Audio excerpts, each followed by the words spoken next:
जी जनाब, welcome back to Pakistani reaction. आज इस वीडियो पे हम रिएक्ट करने जा रहे हैं। उसका टाइटल है मिस्ट्री ऑफ पद्मनाभस्वामी टेम्पल।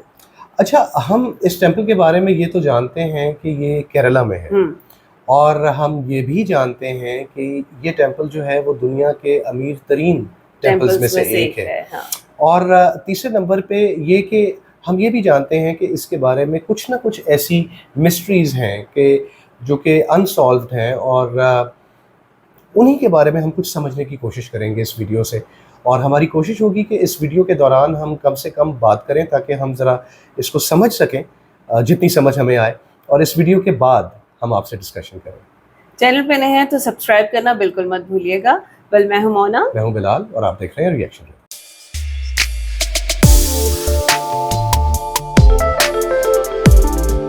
चलें जी, तो वीडियो को स्टार्ट करते हैं। 3, 2, 1 एंड गो।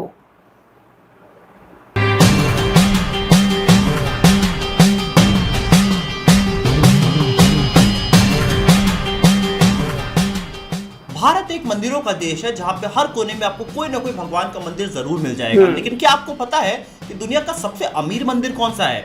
ये है पद्मनाभेश्वर स्वामी मंदिर, जो कि केरला के तिरुवनंतपुरम में बसा है, जिसका जिक्र आपको विष्णु पुराण, ब्रह्म पुराण और महाभारत में भी मिलता है।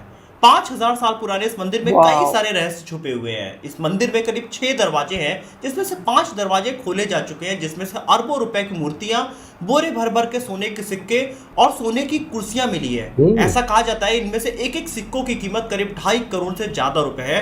और ऐसा एस्टिमेट किया गया है कि इस मंदिर की जो संपत्ति है वो करीब $17 बिलियन से ज्यादा की है। अगर हम मुगल काल में देखें, जिस समय मुगल सबसे अपने पीक पे थे, उस समय भारत का जो जीडीपी था वो करीब $90 बिलियन था। और सिर्फ इस मंदिर के अंदर बंद खजानों को अगर हम देखें तो उसकी वैल्यू करीब $17 बिलियन है। और उसमें अगर आप कारीगरी को भी जोड़ देते हैं तो उसकी वैल्यूएशन 10 गुना बढ़ के करीब $170 बिलियन हो जाती है। लेकिन इन सभी दरवाजों में जो दूसरा दरवाजा है वो आज तक कभी खोला ही नहीं गया है। ऐसा कहा जाता है कि अगर वो दरवाजा खोल दिया गया तो पूरी दुनिया में प्रलय आ जाएगी। ऐसी मान्यता है। इस मंदिर के अंदर इतने पैसे हैं जो कि भारत को दुनिया का नंबर 1 कंट्री बना सकता है। इस मंदिर के अंदर करीब $1 ट्रिलियन से ज्यादा पैसे पड़े हुए हैं, लेकिन इस मंदिर का ये गेट कभी आज तक खोल ही नहीं पाया कोई। क्योंकि जब भी इसको खोलने कोई जाता है तो या तो उसकी मृत्यु हो जाती है या फिर वो दरवाजा ही नहीं खुलता है। ऐसा ही साल 2011 में सुप्रीम कोर्ट के ऑर्डर करने के बाद भी दरवाजा खोलने की कोशिश की गई, लेकिन ये दरवाजा नहीं खुला। ये मंदिर रहस्यों से और अपने चमत्कारों से भरा हुआ है। तो इस वीडियो में हम जानने की कोशिश करेंगे क्या सच है पद्मनाभेश्वर स्वामी मंदिर का, और क्या इसका ये दरवाजा कभी खुल भी पाएगा या नहीं। हेलो दोस्तों, मेरा नाम है दीपक, आप देख रहे हैं डिजिटल। और तो पद्मनाभेश्वर स्वामी मंदिर का जिक्र महाभारत के समय से होता आ रहा है, और इसमें एक पुरानी कहानी है कि केरला के कसारगोड जिले में एक स्वामियार नाम के एक ऋषि रहा करते थे। वो भगवान विष्णु की तपस्या में हमेशा लीन रहते थे और वो उनका एक बार दर्शन करना चाहते थे। एक बार स्वामियार ऋषि भगवान की तपस्या कर रहे थे, लेकिन उसी बीच एक छोटा बालक आता है और भगवान के लिए चढ़ाने वाला जो उनका जल था उसको उठा के वो बच्चा फेंक देता है। जिसके बाद ऋषि काफी ज्यादा क्रोधित होते हैं और वो बच्चे को दौड़ाना शुरू करते हैं, लेकिन अचानक से बच्चा गायब हो जाता है। ऋषि को समझ में आ जाता है ये कोई चमत्कार है और ये कोई साधारण बालक नहीं था, इसलिए वो फिर से भगवान से प्रार्थना करना शुरू करते हैं। और अचानक से एक आकाशवाणी होती है कि अगर उन्हें फिर से उस बच्चे से मिलना है तो उन्हें अनंत वन में जाना पड़ेगा। लेकिन स्वामियार ऋषि ने अनंत वन का नाम कभी सुना ही नहीं था, लेकिन भगवान को खोजने के लिए वो लगातार चलते जाते हैं और लक्षद्वीप के तटों पे वो घूमते रहते हैं। वहीं पे उनको एक महिला दिखती है जो कि अपने बच्चे से कह रही होती है कि अगर तुम मेरी बात नहीं मानोगे तो मैं तुम्हें अनंत वन में ले जाके फेंक दूंगी। ऋषि उस महिला से अनंत वन का पता पूछते हैं और वो उस तरफ वो लगातार चलते जाते हैं। ऋषि जैसे ही अनंत वन पहुंचते हैं उन्हें फिर वही बच्चा दिखाई देता है जो कि महुआ के एक पेड़ में जाके गायब हो जाता है। इसके बाद अचानक से वो वृक्ष गिर जाता है और उसमें से भगवान विष्णु प्रकट होते हैं जो कि 8 मील लंबे रहते हैं। ऋषि ने भगवान को छोटे आकार में आने को बोला ताकि वो उनका पूर्ण दर्शन कर पाए, और इसके बाद भगवान वो अनुरोध मानते हुए एक छोटे रूप में आते हैं। लेकिन महुआ के पेड़ों की वजह से भगवान उनको 3 पार्ट में दिखाई दे रहे थे। इसके बाद ये खबर राजा तक पहुंचती है और राजा ने कुछ ब्राह्मणों के साथ मिलके यहाँ पे एक बड़ा मंदिर बनवा दिया, जिसको आज हम पद्मनाभेश्वर स्वामी मंदिर के नाम से जाना करते हैं। आज पद्मनाभेश्वर स्वामी मंदिर के पश्चिम में आपको स्वामियार ऋषि का समाधि मिल जाएगा। कहते हैं इस मंदिर की मान्यता बहुत ज्यादा है, यहाँ पे आप जो भी मांगते हैं वो आपका पूरा जरूर होता है। इसके बाद आता है मुगल काल, जब बहुत सारे मुगल आके भारत के मंदिरों को तोड़ा कर रहे थे। उस समय यहाँ के आसपास के लोगों ने इस मंदिर को काफी ज्यादा छुपा के रखा और इसके बारे में कोई बड़ा जिक्र नहीं किया जाता था। 1680 में मुकिल्लर नाम का एक मुस्लिम शासक यहाँ पे आया था इस मंदिर को लूटने, जिसको पास के लोगों ने ही उसके आक्रमण को रोक के मंदिर को लूटने नहीं दिया। ऐसा माना जाता है कि त्रवणकोर के राजाओं ने इस मंदिर की महत्वता को समझा और इस मंदिर को फिर से और बड़ा बनाया गया। 1750 में त्रावणकोर के राजा मार्तंड वर्मा ने खुद को और अपने राज्य को पूरी तरीके से पद्मनाभेश्वर स्वामी मंदिर को समर्पित कर दिया और उन्होंने ऐलान किया कि वो पूरी संपत्ति इस मंदिर के नाम कर रहे हैं और इसी मंदिर के नाम से वो पूरा अपना साम्राज्य चलाएंगे। इसके बाद मार्तंड वर्मा ने पद्मनाभीपुरम को त्रावणकोर राज्य की राजधानी भी घोषित कर दिया। अपने 28 साल के इस राज में मार्तंड वर्मा ने त्रावणकोर को वहां के एक सबसे शक्तिशाली राज्य बना दिया और इसके बाद एक बार डच की सेना ने भी इनके ऊपर आक्रमण किया और कहा जाता है कि ऐसे कुछ चमत्कार हुए कि इनकी छोटी सी सेना डच की बड़ी सेना को भी हरा के आ गई। इस राज्य के आखिरी राजा थे थिरुनल बलराम वर्मा, जो कि साल 1931 से 1949 तक रूल किए। इसके बाद इसको भारत में शामिल कर लिया गया। त्रावणकोर का जब भारत में विलय हुआ तो भारत सरकार ने पद्मनाभेश्वर स्वामी मंदिर अपने कब्जे में नहीं लिया, इसे त्रावणकोर राज परिवार के पास ही रहने दिया। तब से इस मंदिर का देखरेख यही राज परिवार आज तक करता आ रहा है, एक प्राइवेट ट्रस्ट की तरह। ये मंदिर करीब 35 मीटर लंबा है, जिसकी दीवारों पर द्रविड़ और केरल शैली में कारीगरी की गई है। इस मंदिर की कारीगरी उस समय भी एक साइंटिफिक तरीके से की गई थी, क्योंकि इसमें देखें तो टोटल 7 फ्लोर है, जिसमें हर फ्लोर में एक पेयर ऑफ विंडो है, जिसमें से इस पार से उस पार तक दिखता है। और ऐसा होता है कि जब इक्विनॉक्स आता है, इसका मतलब है जब 12 घंटे का दिन हो और 12 घंटे की रात हो, ऐसा साल में सिर्फ 2 ही बार होता है। एक बार 22 मार्च को और एक बार आपको 23 सितंबर को ये चीज देखने को मिलेगा, जब 12 घंटे का दिन और 12 घंटे का रात है। इस दिन अगर आप इस मंदिर में दोपहर में देखें तो आपको हर एक खिड़की से हर 5 मिनट के अंतराल पे आपको सूर्य जाता हुआ दिखाई देगा, जो कि एक चमत्कार से कम नहीं है उस जमाने में की गई इस कारीगरी से। पद्मनाभेश्वर स्वामी मंदिर के गर्भगृह में आपको भगवान विष्णु की 18 फीट लंबी प्रतिमा शेषनाग के ऊपर शयन मुद्रा में विराजमान दिखाई देगी। ये मूर्ति नेपाल के गंडकी नदी से लाई गई 12,500 शालिग्राम पत्थरों से डिजाइन की हुई है और पद्मनाभेश्वर स्वामी के नाभि से निकलता है कमल का फूल, जिसपे ब्रह्मा जी विराजमान है। जैसा कि हमने पुरानी कहानी में जिक्र किया था कि ऋषि को भगवान पेड़ों की वजह से 3 पार्ट में दिखाई दे रहे थे, ऐसे ही भगवान आपको आज भी दिखाई देंगे, क्योंकि भगवान पद्मनाभेश्वर स्वामी की मूर्ति के दर्शन आपको 3 दरवाजों से करने होते हैं। पहला जो भगवान के सिर से लेकर छाती तक दिखाई देता है, दूसरे में आपको कमल पे बैठे ब्रह्मा जी दिखाई देते हैं और तीसरे दरवाजे से भगवान के पैरों के दर्शन किए जाते हैं। लेकिन साल 2009 में कुछ ऐसा होता है कि इस मंदिर को पूरी दुनिया जान जाती है, क्योंकि टीपी सुंदरराजन नाम के एक पूर्व आईपीएस और एक वकील ने केरला हाईकोर्ट में एक अपील किया कि इस मंदिर में रखे हुए खजानों को खोला जाए और उनका ऑडिट किया जाए। इसके बाद 31 जनवरी 2011 को केरला हाईकोर्ट ने केरला गवर्नमेंट को यह बोला कि आप पूरी तरीके से मंदिर का कंट्रोल अपने हाथों में ले लें। इसके बाद 7 सदस्यों की एक टीम बनाई जाती है, जिसको इस मंदिर के ऑडिट करने और इन सारे दरवाजों को खोलने के लिए भेजा जाता है। 27 जून 2011 को पहला दरवाजा खुलता है और इस दरवाजे के खुलने के 20 दिनों को ये अंदर टीपी सुंदरराजन, जो कि पूर्व आईपीएस और वकील भी थे, उनकी डेथ हो जाती है, क्योंकि इन्होंने ही ये याचिका को लगाया था। ऐसा कहा जा रहा था कि इनको अचानक से काफी तेज बुखार हो गया, जिस वजह से इनकी मृत्यु हो गई। और कुछ लोग तो ये भी कह रहे थे कि उन्होंने भगवान के ऊपर सवाल उठाया, जिस वजह से भी इनकी मृत्यु हुई है। सबसे पहले तहखाना एक खोला जाता है, जो कि भारी भरकम लकड़ियों और लोहे से पैक किया हुआ था। उसको खोल के जब पूरी टीम अंदर जाती है, इसके बाद एक नीचे से छोटा और तहखाना जाता है, जहाँ पे जब टीम जाती है तो देखती है कि वहाँ पे अरबों खरबों रुपए का बहुत सारा सोना बिखरा पड़ा हुआ है। इन खजानों के अंदर Napoleon, Roman, medieval, British time के सिक्के मिले। इसके साथ ही हीरा, नीलम, पन्ने और माणिक जैसे कई सारे रत्न यहाँ पाए गए। इन 6 दरवाजों को ABCDEF नाम से नाम दिया गया था, जिसमें ACDEF नाम के जब दरवाजे खोले गए तो उसमें 2 लाख करोड़ से ज्यादा तक की संपत्ति निकली। इन तहखानों के अंदर भगवान विष्णु की एक 3.5 फीट की एक मूर्ति मिलती है, जिसमें तरह तरह के रूबी, पन्ना और कई तरीके के डायमंड इसमें जड़े हुए थे। इसके साथ ही इसमें 18 फीट लंबी एक सोने की चेन थी, जिसका वजन करीब 500 किलो का था। इसके साथ ही भगवान को बैठने के लिए 28 फीट लंबा एक कुर्सी भी था, जो कि पूरी तरीके से सोने से बना हुआ था। इस मंदिर के अंदर जो सिक्के पाए गए वो 200 BC से भी पहले के थे, जिसका आज एस्टिमेट करते हैं तो हर एक सिक्के की कीमत 2 करोड़ 70 लाख रुपए से भी ज्यादा हो जाती है। इसके बाद पूरी टीम दरवाजा नंबर B के तरफ जाती है, जो कि आखिरी तहखाना बचा हुआ था। इस तहखाने में करीब 3 गेट थे। पहला दरवाजा खोला जाता है, जो कि लोहे का था। दूसरा दरवाजा खोला जाता है, जो कि लकड़ी का था। लेकिन इसके पीछे तीसरा एक और लोहे का दरवाजा था, जिसमें कोई कुंडी नहीं लगी हुई थी। इसको खोलने की कोशिश की गई, लेकिन ये नहीं खुला। और इस आखिरी दरवाजे के ऊपर 2 शेषनाग की आकृति बनी हुई है और लोगों का ऐसा मानना है कि अष्टनाग बंधन मंत्र से ये पूरी तरीके से बांधा गया है। और अगर इसको खोला गया तो यहाँ पे कई सारे कोबरा सांप निकलेंगे, जो कि सामने वाले को बुरी तरीके से मार सकते हैं। इसके साथ ही ये भी कहा जाता है कि अगर इस गेट को खोल दिया गया तो पूरी दुनिया में प्रलय आ जाएगा।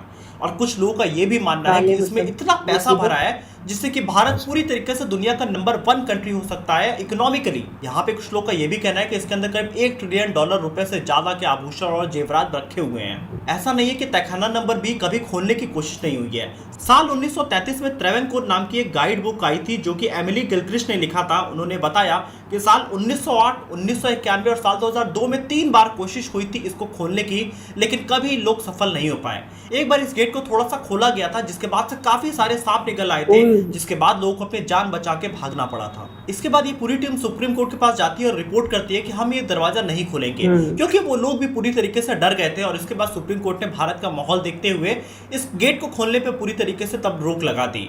और इससे कुछ दिनों बाद वहां पे 2 और तहखाने मिले, जिसका नाम G और H दिया गया, लेकिन अभी तक ये तहखाने भी नहीं खोले गए हैं। अगर हम देखें तो 13 जुलाई 2020 को सुप्रीम कोर्ट की तरफ से एक ऑर्डर आता है, जिसमें कि जब इस पूरी मंदिर का कंट्रोल उठा के स्टेट गवर्नमेंट के पास दे दिया गया था, वो उठा के वापस इस रॉयल फैमिली के अंदर इसका कंट्रोल दिया गया, क्योंकि यही लोग इस मंदिर को सालों से चलाते आ रहे हैं। तो क्या है इस मंदिर का रहस्य जो कि अभी तक नहीं उठ पाया है, और क्या कुछ ऐसी बातें हैं जिस वजह से इस मंदिर के गेट को नहीं खोला जा रहा है? आप भी कमेंट ऑप्शन में लिख के बताइए कि ऐसा क्या है जिस वजह से ये मंदिर का गेट नहीं खोला जा रहा है। जब इन 5 दरवाजों से इतने सारे पैसे मिल सकते हैं, तो इन 6वें दरवाजे के अंदर है क्या ऐसा? आप कमेंट ऑप्शन में लिख के जरूर बताइएगा। वीडियो अच्छी लगी तो वीडियो को लाइक करिएगा, चैनल को सब्सक्राइब करिएगा और बेल आइकन भी प्रेस करिएगा। मैं तो टोटली स्पीचलेस हूँ। वीडियो हमने पूरी की पूरी देखी है और बहुत सी चीज़ें हमें समझ में आई भी हैं और बहुत कुछ हमें समझ नहीं आया। और जो कुछ समझ में आया हम पहले उसकी बात कर लेते हैं। समझ में जो आया उसके अंदर सबसे पहली बात ये कि ये एक 5000 साल पुराना मंदिर है। एटलीस्ट जो इस स्टोरी में हमें बताया गया कि वो एक ऋषि थे, उनको लॉर्ड विष्णु की तपस्या किया करते थे और फाइनली ये कि उनको लॉर्ड विष्णु जो है वो अपने असली रूप में नज़र भी आए, लेकिन अपने उस विशाल साइज़ की वजह से जिस तरह से उन्होंने उनको देखा दरख्तों के पीछे से, सो आज भी लॉर्ड विष्णु की जो पूजा है वो इस टेंपल में उसी तरह 3 दरवाज़ों से होती है। उनका पूजा, उनके दर्शन ऐसे होते हैं। उनके दर्शन जो हैं वो इस तरह से किए जाते हैं। Sorry, my mistake.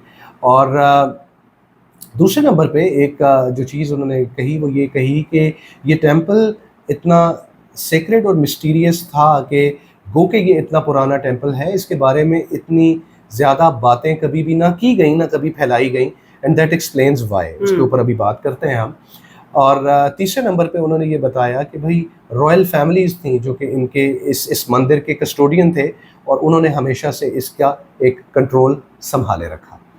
अच्छा, अब इस मंदिर के ऊपर कई बार जो फॉरेन फोर्सेस थी, जिसके अंदर मुगल्स भी शामिल थे, ज़ाहिर है उन्होंने जो है स्टोरी सुनी होंगी इस मंदिर के बारे में कुछ ना कुछ, तो उन्होंने यहाँ पर हमला करना चाहा, कामयाब नहीं हुए।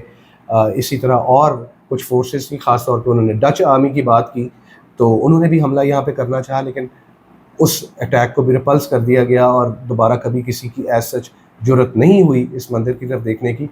And then comes the time कि मंदिर का वो प्रेजेंट एक हम साइज़ और उसका एक सुपर स्ट्रक्चर देखते हैं, जो कि मतलब इनफैक्ट बहुत ही खूबसूरत था और उसके ऊपर आइडलशिप का बड़ा खूबसूरत काम किया गया था। अब मैं ये चीज़ कहूँगा कि उस ज़माने में जिन लोगों ने इस मंदिर को बनाया, उन्होंने इक्विनॉक्स के हिसाब से जो खिड़कियाँ रखी हुई थी, यार मतलब they knew more science than us. उनको ज़्यादा पता था हमसे, और बेसिकली ये चीज़ भी हैरान करती है। असल साइंस का जो इस्तेमाल है वो आपको इन स्ट्रक्चर्स के अंदर नज़र आता है। मतलब वो हमसे ज़्यादा बेहतर जानते हैं, और आज उनके बनाए हुए स्ट्रक्चर्स को देख के हम उसके पीछे साइंस तलाश करते हैं और हमें वो आंसर्स मिलते हैं। And they at that time knew it how to do it, और उन्होंने वो चीज़ करके दिखाई। अच्छा, अब बात करते हैं इस मंदिर के अंदर से मिलने वाले जो रिचेस हैं, बिकॉज इसको रिचेस टेंपल कहा जाता है। तो मुख्तलिफ जो हैं चेम्बर्स हैं इस मंदिर के नीचे। अब यहाँ पर वो बात आती है कि इसको इतना सीक्रेटिव क्यों रखा गया। इसको सीक्रेटिव इसी वजह से रखा गया कि वहाँ पे वो जो रिचेस रखी गई थी वो किसी एक ख़ास वक्त के लिए थी कि उनको रिवील किया जाए, उससे पहले नहीं। बिकॉज उन्होंने ये बताया कि जब उन्होंने एक वॉल्ट खोली तो उसके अंदर से उनको मतलब बेशुमार सोने के सिक्के मिले। अच्छा, उन सोने के सिक्कों ने मुझे ज़रा थोड़ा सा हैरान किया, बिकॉज उसके पीछे भी एक मिस्ट्री है कि उन्होंने बताया कि मेडिवल टाइम्स के सिक्के वहाँ पे हैं। कुछ सिक्के ऐसे हैं जो कि 200 ईयर्स BC के वहाँ पे हैं। मतलब आप जो है वो आज से कोई 2000 साल पहले की बात कर रहे हैं ऑलमोस्ट। उसके बाद उन्होंने ये कहा कि नेपोलियन के ज़माने के, ब्रिटिश एरा के सिक्के आपको वहाँ पे मिलते हैं। दैट मीन्स कि ये वॉल्ट्स जो हैं ये एक्सेसिबल थी थ्रू आउट दीज एजेस, और कोई ना कोई उस जमाने के सिक्के टाइम टू टाइम लाके डंप करता रहा है। और आई बिलीव कि कौन करता रहा है, they must be that royal family जो कि इसके कस्टोडियन थे, बिकॉज एक जो राजा जी थे उनके बारे में तो उन्होंने कहा ना कि उन्होंने अपनी पूरी की पूरी जो मतलब एक उनकी सल्तनत थी वो, और अपना आप उन्होंने इस मंदिर के लिए डिवोट कर दिया, अपनी तमाम रिचेस जो हैं वो यहाँ पे डिवोट कर दी। सो दैट एक्सप्लेन्स कि ये चीज़ें जो हैं वो फ्रॉम टाइम टू टाइम मुख्तलिफ राजा जो यहाँ पे इसको इसके कस्टोडियन रहे उन्होंने यहाँ पे डंप की होंगी। फिर उसके बाद ये कि इम्तिहानों की एंट्रेंसेस कितनी बड़ी होंगी कि एक 28 फुट की कुर्सी सिंहासन सोने का वहाँ तक पहुँचाया गया होगा। मतलब to me it is a mystery. उसके बाद 500 किलो की एक चेन सोने की, उसके अलावा भगवान विष्णु की 3.5 फुट की मूर्ति जिसके बारे में कहा जाता है कि एक रफ एस्टिमेट है कि वो 500 करोड़ से ज़्यादा की है। उन्होंने इस वीडियो में नहीं बताया, लेकिन बहरहाल मैंने मुख्तलिफ जगहों पे ये पढ़ रखा है इसके बारे में।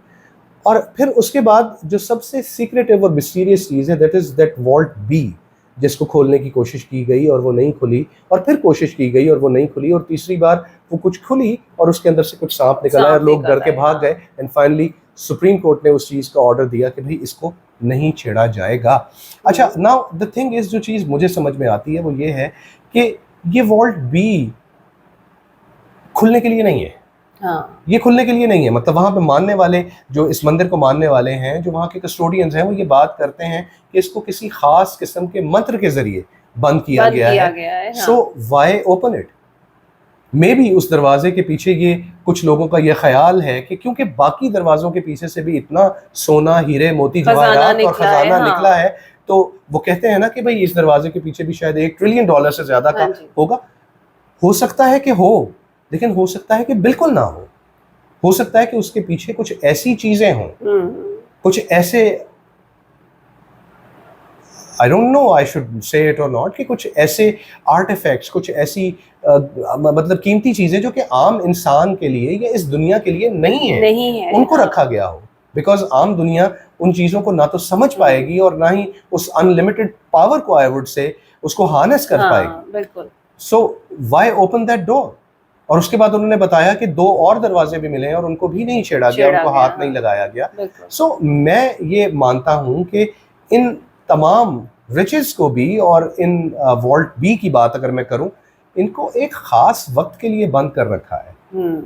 हमारे लिए ये चीज, आपके लिए ये चीज मिस्ट्री इस वजह से है बिकॉज ये चीजें अभी तक खुल के रिवील नहीं हुई। लेकिन rest assured, when the time comes, may be ये खुद ब खुद खुल जाएगी, मे बी ये खुद ब खुद खुल जाएंगी। ये किसी सर्टेन टाइम तक के लिए इसको बंद रखा गया है। And some powers are actually protecting that thing from you. बिल्कुल, मतलब this is what I think. I might be entirely wrong. मतलब देखे ना, अगर सारी ऐसी चीजें होती तो ना आपकी एक खुलती ना सीडी खुलती, ठीक है ना, क्योंकि जो चीज वो आपको देनी चाहे थे वो दे दी, लेकिन जिस चीज को उन्होंने मना करना था उसके डोर्स के ऊपर भी उन्होंने वो देखे वो चीजें मेंशन की हैं। वो बता रहे हैं 2 नाग बने हुए हैं या कोबरा जो भी, और वो बता रहे थे ना कि वो दरवाजा जब खुला तो उसके पीछे से भी सांप ही निकले। So there is something कि वो चीज आपके लिए नहीं है, अभी फिल वक्त तो नहीं है। और मे बी मेरा मानना ये है कि when the time will come, तो ये खुद ब खुद खुलेगा, ये खुद ब खुद खुलेगा, खुद ब खुद खुलेगा। इसके लिए राह हमवार हो जाएगी, रास्ता सीधा हो जाएगा इसको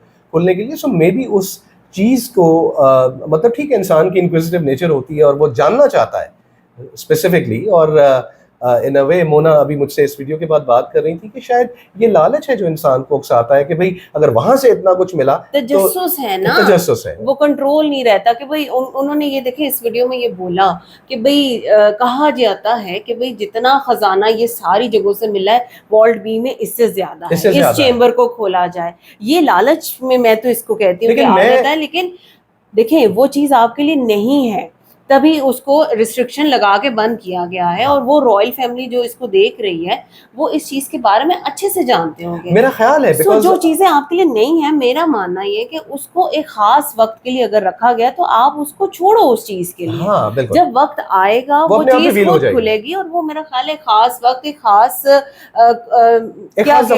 जमाने के लिए है। उसका अभी फिल वक्त इस जमाने के साथ जिसको if I am wrong correct कीजिएगा, कि कलयुग के साथ शायद उसका कोई ताल्लुक नहीं है। और मुझे आपकी बात ये भी बहुत सही लगती है कि जरूरी नहीं है कि उसमें खजाना हो। मतलब मुझे ये लगता है क्योंकि खजाना अगर रिवील करना था तो खजाना रिवील हो गया, जो चीज रिवील नहीं होने वाली वो नहीं हो अभी तक बंद है। हाँ, वो नहीं हो रही, और वो मिस्ट्री है और मिस्ट्री रहेगा। हम और आप मतलब सिंस ये मिस्ट्री है और साइंस इसको एक्सप्लेन नहीं करती बिल्कुल भी, तो मे बी हम और आप सिर्फ और सिर्फ assumptions कर सकते हैं, और assumptions के यूजुअली आंसर्स नहीं हुआ करते। सो ऐसे है कि इस चीज़ को यहीं पर छोड़ देना चाहिए, और जिस वक्त और जिन नस्लों के सामने ये चीज़ें खुल के सामने आएंगी, ऑटोमेटिकली ये कहानियां तो उन तक पहुंचेंगी, लेकिन उनको ऑटोमेटिकली पता चल जाएगा जब ये चीज़ें उनके सामने आएंगी कि पीछे दरअसल क्या था, और पूरी दुनिया जानेगी तब उस चीज को। इस वजह से मेरा ख्याल है कि वाकई इसे अभी छोड़ देना चाहिए। ये मिस्ट्री है और ये मिस्ट्री ही रहेगी, बिकॉज मे बी मेरा मानना ये है कि इस ताकत का और इस चीज़ का जो कि वॉल्ट बी के पीछे है, मैं अगेन कह रहा हूँ कि मुझे लगता है कि उसके पीछे खजाना नहीं है, वो शायद इंसानों के लिए, अभी के इंसानों के लिए तो कतई नहीं है। सो एनीवेज, आप बताइएगा आपको वीडियो कैसी लगी, आपको हमारा रिएक्शन कैसा लगा, हमारा ये जो एक शॉर्ट सा एक एनालिसिस था ये कैसा लगा।